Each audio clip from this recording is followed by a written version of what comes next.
Me Zoya Khan and I am really sorry कि मैं बहुत दिनों के बाद जो है व्लॉग डाल रही हूँ। तकरीबन 4-5 दिन के बाद जो है मैं व्लॉग डाल रही हूँ। बेसिकली मैं ना अपनी किसी बड़े ही ज़रूरी चीज़ में बहुत ज़्यादा बिज़ी हुई हूँ आजकल बहुत ज़्यादा, और मेरा सारा एनर्जी, सारा ध्यान, सब कुछ, मेरा टाइम, मेरी नींद, सब कुछ उस चीज़ से रिलेट करती है। तो फ़िलहाल मेरा फ़ोकस जो है ना वो टोटली एक चीज़ पे है। उसका मैं आपको बता नहीं सकती, बस आप मेरे लिए दुआ करें कि वो जो चीज़ है वो अच्छी ही साबित हो मेरे लिए। ख़ैर, तो मैं उस चीज़ में बहुत ज़्यादा बिज़ी होती हूँ, तो मेरा शेड्यूल जो है ना उस चीज़ से रिलेटेड होता है सारा, ठीक है? तो इसलिए मेरे व्लॉग की जो है ना बहुत ज़्यादा छुट्टियाँ हो रही हैं। और मेरे पास बेसिकली मैं ना कंटेंट भी उस लिहाज से मेरे पास सिर्फ कुकिंग का ही होता है।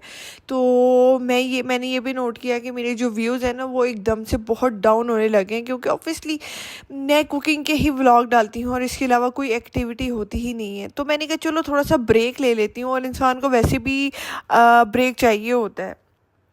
तो मैंने कहा चलो मैं कुछ ब्रेक ले लेती हूँ, थोड़े थोड़े व्लॉग डाला करूँगी इंशाल्लाह। जब मेरे पास बहुत सारा कंटेंट होगा तो फिर तो व्लॉगिंग तो यही है ना, व्लॉगिंग तो कहीं नहीं गई। और वैसे भी मेरी फैमिली में ऐसा कोई भी नहीं है जो मुझे प्रेशर डालता हो व्लॉग्स के लिए कि व्लॉग बनाना ही बनाना है। हर सूरत मैं एज अ हॉबी बनाती थी अपने आप को बिज़ी रखने के लिए, और अभी मैं कहीं और बिज़ी हो गई हूँ, और वो ज़्यादा बेहतर है मेरे लिए वो चीज़। तो मैं इस चीज़ पे थोड़ा सा फोकस कम कर लिया। मैं व्लॉग से बिल्कुल छुट्टी नहीं ले रही, मैं व्लॉग बनाऊंगी, लेकिन हाँ, जब कोई मज़े की चीज़ होगी, कोई अच्छी चीज़ होगी, मैं तब ज़रूर व्लॉग बनाया करूँगी। और जब मेरे पास इंशाल्लाह वेरी सून मेरे पास बहुत सारा भर के कंटेंट आ जाएगा, तो फिर आपको हो सकता है डेली व्लॉग मिले, मेरी सैटरडे संडे की भी छुट्टी ना हो, ठीक है? और दूसरी बात ये कि मेरा क्योंकि किचन से रिलेटेड सारा ही कंटेंट है, तो गर्मी बहुत ज़्यादा हुई हुई है, और बस मुझे मेरा जो फ़ोन है, एक तो वो उसका ये मसला, ये प्रॉब्लम ही है, हालांकि इतना पुराना भी नहीं है, फिर भी ये होता है कि मतलब जैसे कि मैंने 10-15 मिनट की कोई चीज़ शूट की, ठीक है, एक तो वो हीट अप हो जाता है, और फ़ौरन से ठक ठक ठक करके उसकी बैटरी जो है वो नीचे ड्रेन होने लग जाती है फ़ौरन से। फिर मुझे वापस जाना पड़ता है उसको, मतलब जैसे अगर मैं 100% पे लेके आती हूँ, फ़ौरन से 40% पे आ जाता है ना, 1 घंटे तक, आधे घंटे तक, ठीक है? तो फिर मैं जाती हूँ उसको थोड़ी देर चार्ज करती हूँ, फिर लेके आती हूँ, तो वो सारी स्ट्रगल मेरे लिए बहुत ज़्यादा हो जाती है। और ऊपर से गर्मी है, कुछ इतना ख़ास कुछ खाना बनाने का दिल भी नहीं करता, और मेरा सारा कंटेंट जो है किचन से रिलेटेड है। तो मैंने कहा चलो कोई बात नहीं, जब कुछ अच्छी अच्छी चीज़ें हुआ करेंगी तो मैं दिखा दिया करूँगी, और अभी मेरा फोकस जहाँ पे है, अभी मैं फोकस उधर ही रखती हूँ। और बस आप सब जो है मेरे लिए लाजमी दुआ कीजिएगा कि मेरे लिए सारी हर चीज़ बेहतरी हो। अच्छा, ख़ैर, दूसरी बात ये है कि मैंने एक टॉपिक पे बात करनी थी कि मेरे पुराने व्लॉग्स पे बहुत ज़्यादा कमेंट आ रहे होते हैं, बल्कि कुछ तो मैंने डिलीट किए हैं। मेरी पर्सनल लाइफ़ को लेके बहुत ज़्यादा कमेंट आ रहे होते हैं। मैं किसी चीज़ को अगर नहीं बता रही या मैं नहीं बताना चाह रही, वो मेरी पर्सनल चॉइस है, मुझे किसी तरफ से कोई प्रेशर नहीं है। मैं अपनी मर्ज़ी से अगर कुछ नहीं शेयर करी है, कुछ नहीं बताना चाह रही नज़र के डर से, मुझे बुरी नज़र से जितना ज़्यादा इफ़ेक्ट हुआ है वो मैं जानती हूँ और मेरे अल्लाह पाक जानते हैं। तो मैं किसी चीज़ को अगर शेयर नहीं करी तो वो सिर्फ नज़र के डर से, और मुझे कोई ऐसा डर नहीं, मैं उस चीज़ का जिक्र भी नहीं करती, ठीक है? मुझे नज़र का बहुत प्रॉब्लम है, जब मुझे नज़र लग जाती है तब कोई भी नहीं होता है। जो कमेंट्स करने वाले लोग होते हैं, ये तो मेरे घर आके मेरे प्रॉब्लम्स को सॉल्व नहीं कर रहे होते ना, तो ये बैठ के जो है ना बस देखते रहें और जलते कूदते रहें। जो मुझे स्पेशली ये सारी चीज़ें मैं उन लोगों के लिए बोल रही हूँ जो मुझे टिकटॉक से फॉलो करके, कुछ इस तरह के एनिमीज़ हैं जो टिकटॉक से फॉलो करके और यहाँ पे आके मुझे व्लॉग में स्टॉक करते हैं और नीचे मेरी पर्सनल लाइफ को लेके कमेंट्स करते हैं। तो आप ठीक के सुकून से बैठ जाएं। आप लोग जो सोच रहे हैं वैसा कुछ भी नहीं है, बस मैं सिर्फ नज़र के डर से कुछ चीज़ें जो है अपनी हाइड करती हूँ, और वो मैं करती रहूँगी। भाई, मैंने अपनी पर्सनल लाइफ देखनी है, मैंने ये नहीं देखना कि कोई इंसान अगर मुझसे कोई सवाल करे तो वो ये ना सोचते तो मैं उसके सवाल का जवाब दे दूँ या मैं वो चीज़ हाइड करना छोड़ दूँ, ठीक है? हर इंसान की एक पर्सनल लाइफ होती है। पहले मैंने कुछ चीज़ें हाइड नहीं की, वो मेरी पर्सनल चॉइस थी, लेकिन उसका मुझे वो सबक मिला, ऐसी नज़र लगी कि मैंने अब सारी चीज़ों को हाइड करना शुरू कर दिए, ठीक है? आप मुझे देखें, आप मेरा कंटेंट देखें, आप मेरी बातें सुने, मुझे लाइक करें। आपको पसंद नहीं है, आप बेशक मेरा व्लॉग देखना छोड़ दें। और अगर कोई इस तरह की आईडीज़ आती हैं, मुझे बहुत अच्छी तरह से पता है वो कौन से लोग हैं और क्यों ये सारी बात करें। वो सारे टिकटॉक से रिलेटेड पुराने जो मेरे एनिमीज़ हैं वही हैं। लेकिन मैं उनको अगर लग रहा है कि मैं उनको इस चीज़ से मैं कोई रिप्लाई करूँगी या वो जितने खुश हुआ, मैं कहती हूँ अच्छी बात है। अगर वो एक बबल में खुश हैं तो उनको खुश रहने दो। सही है। मैंने 3-4 आईडीज़, मेरे ख़्याल से पिछले वीक 3-4 आईडीज़ मैंने ब्लॉक करके उनके कमेंट्स डिलीट किए हैं। तो मुझे बहुत अच्छे से पता है कि आप कौन हैं और क्या सोच रहे हैं। बहरहाल मैंने बता दिया है कि मैं किस वजह से कुछ चीज़ें जो है वो शेयर नहीं करती, और मैंने पहले की भी हैं। मैं अब सिर्फ इसलिए नहीं करती, सिर्फ नज़र के डर से। खैर, यहाँ पे हम बना रहे थे हनी गार्लिक चिकन, और मेरे पास बेसिकली हमने एक दिन पहले हमने बनाए थे दाल चावल, उसके बॉयल्ड राइस पड़े हुए थे तो वो ज़ाया हो जाते। तो जब भी मेरे पास बॉयल्ड राइस पड़े होते हैं, मैं क्या करती हूँ कि नेक्स्ट डे उसका हनी गार्लिक चिकन या उसके फ्राइड राइस बना लेती हूँ साथ, या फिर जो है मैं कोई और दाल बना लेती हूँ। तो इस तरह मैं उसको यूज़ कर लेती हूँ लेफ़्ट ओवर को। मैं लेफ़्ट ओवर को ज़ाया नहीं करती होती। और दूसरी बात ये है कि अब मेरी इस चीज़ से मेरी अपनी फैमिली इफ़ेक्ट हो रही थी, ठीक है। मेरी फैमिली वाले बोलती हैं कि भाई आप रिप्लाई क्यों नहीं करती। मुझे 2-3 लोगों ने पहले बोला, ईद पे भी 1-2 लोगों ने बोला था कि हमने ये कमेंट्स पढ़े हैं आपके व्लॉग के नीचे, तो आप उसको जवाब क्यों नहीं देती, या फिर ये कौन लोग हैं जो इस तरह के कमेंट करते हैं। एक कमेंट आया हुआ था कि आपके इतने खर्चे कौन उठाता है और आपका ये सारा कुछ कैसे होता है। भाई आपको क्या लगे कि मेरे खर्चे कौन उठाते हैं? आपने अगर मेरे खर्चे कोई नहीं उठाएगा तो फिर आप मेरे घर के आके बिल भरेंगे। आपको इतना लोगों की ज़िंदगियों में ट्रस्ट क्यों है?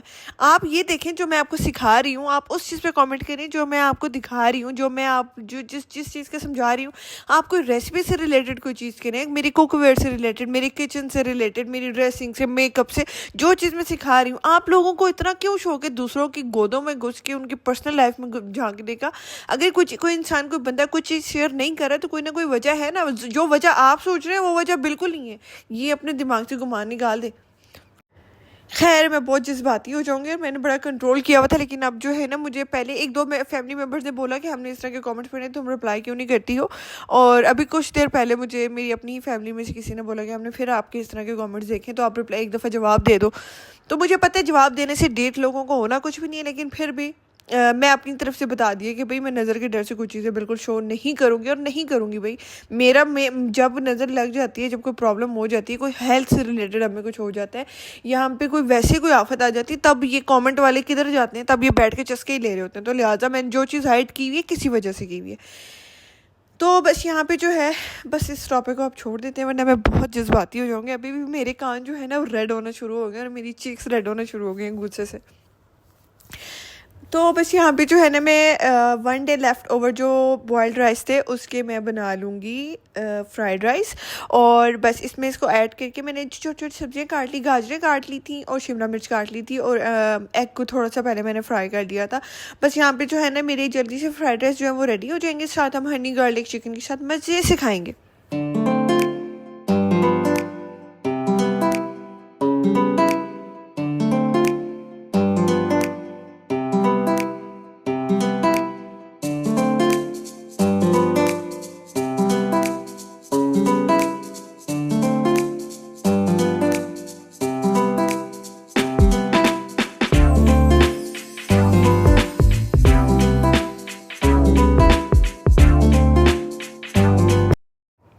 ओके, तो यहाँ पे हमारे सिलेंडर चेंज होने वाला हुआ था। मैंने यहाँ पे इनका नंबर डाल दिया है। ये बैरिया फेज़ 8 में होती है।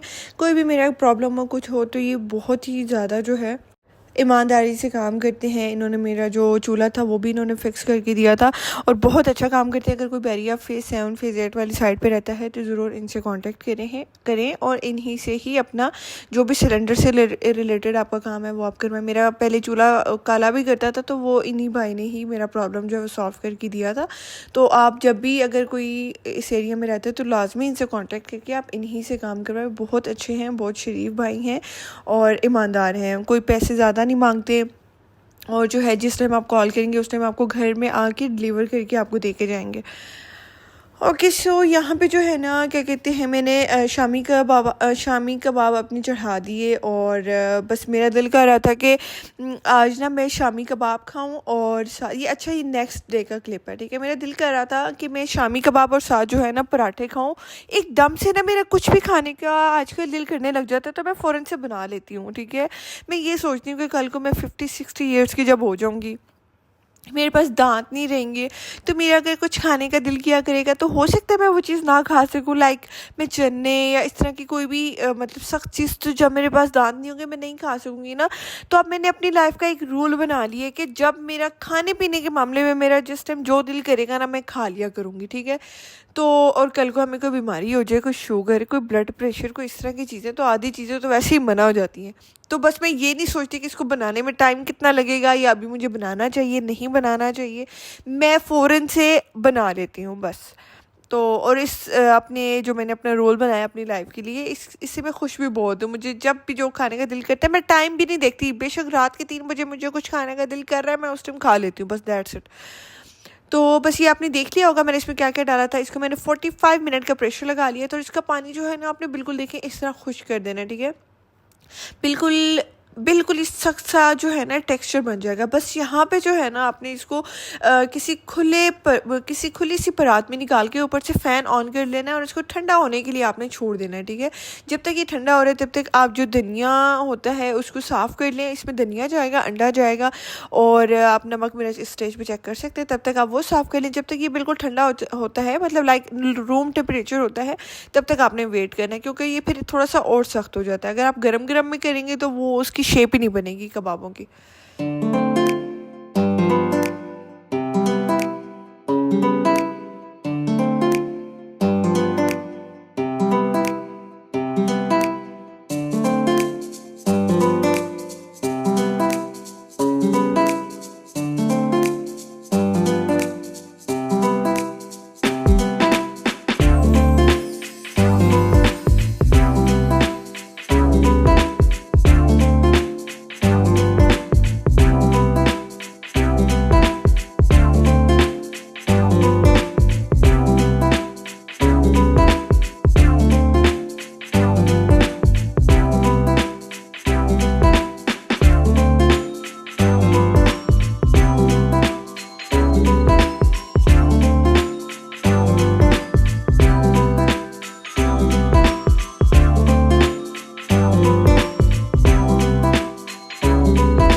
मैंने जो है ना सैटरडे या संडे को जाना है शॉपिंग करने के लिए, तो मैंने सोचा जो भी कपड़े हैं, जो बहुत पुराने शर्ट्स हैं या बहुत पुरानी पुरानी चीज़ें, वो मैं निकाल लेती हूँ क्योंकि मैंने नए लेके आने हैं। तो इसलिए मैं बस इनको जो है ना, जो भी मैं यूज़ नहीं करती है, जो बहुत पुराने हैं, वो मैंने कुछ बीनेश को दे दिए, कुछ मैंने निकाल दिए शर्ट्स वगैरह जो थी, बस ताकि जो है मेरी वार्डरोब में जगह बन जाए। और मेरे पास शर्ट्स और चीज़ें तो बहुत ज़्यादा हैं, लेकिन मुझे ना बेसिकली अब मुझे बहुत खुली खुली चाहिए होती है, ठीक है, लूज़ फिटेड मुझे चाहिए होती है, लॉन्ग लॉन्ग सी, तो मैंने वो लेकर आनी है। तो बस मैंने कहा चलो इस बहाने ये है कि आपका वार्डरोब जो है ना वो भी थोड़ा सा सेट हो जाता है, और जो भी इस तरह की एक्स्ट्रा चीज़ें होती हैं आपको हर महीने इस तरह कर लेना चाहिए, तो वो निकल जाती हैं और वार्डरोब आपका बड़ा प्यारा सा जो है सेट हो जाता है। बस यहाँ पे मैं और बीनेश जो है ना एक 1902 की ओल्ड मूवी देख रही थी और साथ साथ हम ये काम कर रहे थे।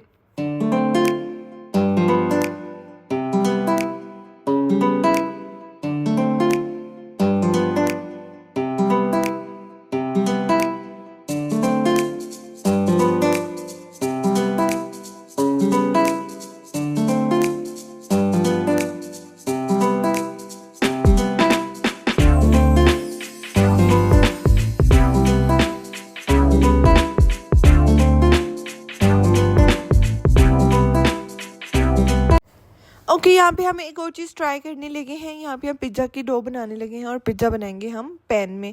ये मेरी मामी ने मुझे बताया था कि इस तरह जो है ना आप बेकिंग कर सकते हैं। मुझे तो पहले नहीं पता था, तो पहले तो मैंने सोचा था कि मैं वेजीज बनाऊंगी, लेकिन पहले मैंने कहा चलो पहले ना आज ये बना लेते हैं। सो ये अब क्रेडिट गोज़ टू माई मामी, उन्होंने मुझे ये सारा सिखाया कि इस तरह करते। खैर उन्होंने कहा था मैं नमक नहीं रखती, लेकिन मेरे पास ऑलरेडी नमक पड़ा हुआ था, मतलब मैंने एक दफ़ा पता नहीं क्या चीज़ ट्राई की थी, तो उसके लिए हमने नमक रखा हुआ था, तो मैंने नमक रख लिया था उसमें पतीले में।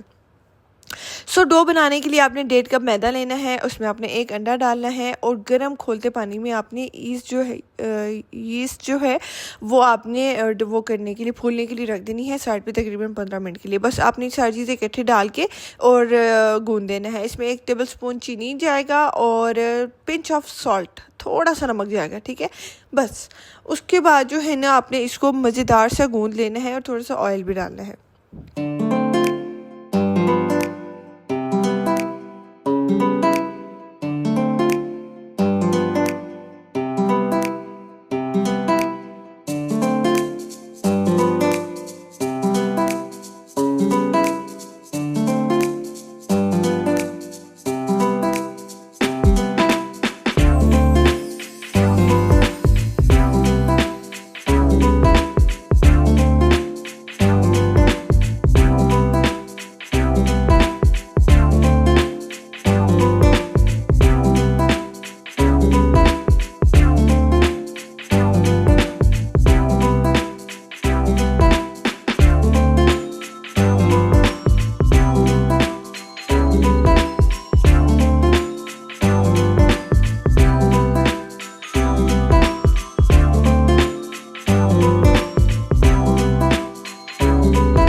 गाइस यहाँ पे मोमेंट ऑफ ट्रुथ चल रहा है और हमारा पिज़्ज़ा माशाल्लाह माशाल्लाह इतना अच्छा बना था। ये सिर्फ मामी की वजह से हमने थोड़ी सी हिम्मत की है, वरना मैं कभी भी इस तरह पतीले में हिम्मत नहीं करती थी। मैं उम्मीद करती हूँ आपको मेरा आज का व्लॉग अच्छा लगा होगा। मैं मिलती हूँ इंशाल्लाह आपको एक ब्रांड न्यू व्लॉग के साथ, पता नहीं कब। आप मेरा वेट करिएगा और जो भी आप व्लॉग में देखना चाहते हैं मुझे बताइएगा। Bye bye, good bye.